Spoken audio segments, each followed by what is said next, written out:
आपला आवाज या चॅनलला 1 वर्ष पूर्ण होत आहे व या वर्षभराच्या काळात या चॅनलच्या मार्फत लोकांची चांगल्या प्रकारे सेवा करण्यात आली व निर्भीडपणे या पत्रकारितेच्या जोरावर यांनी लोकांना न्याय देण्याचं काम केलं।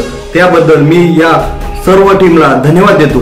तसेच आमच्या गावचे सुपुत्र माननीय सुरेश जीवानी हे या चॅनलचे कार्यकारी संपादक आहे व आम्हाला त्याचा अभिमान आहे। त्यांच्या मार्फत चांगल्या प्रकारे गावची कामं होतात व चांगल्या प्रकारे त्यांचं आमच्या ग्रामपंचायतीला योगदान आहे व असंच काम त्यांचं चांगल्या प्रकारे चालू राहावं व त्यांच्या टीमला मी सर्व ग्रामपंचायत सदस्य समस्त पिंपळगाव ग्रामस्थ यांच्या वतीने शुभेच्छा देतो। पुन्हा एकदा त्यांच्या वर्धापन दिनानिमित्त मी सर्व ग्रामस्थ माझे सर्व सदस्य व वैयक्तिक मी सरपंच या नात्याने त्यांना शुभेच्छा देतो। धन्यवाद।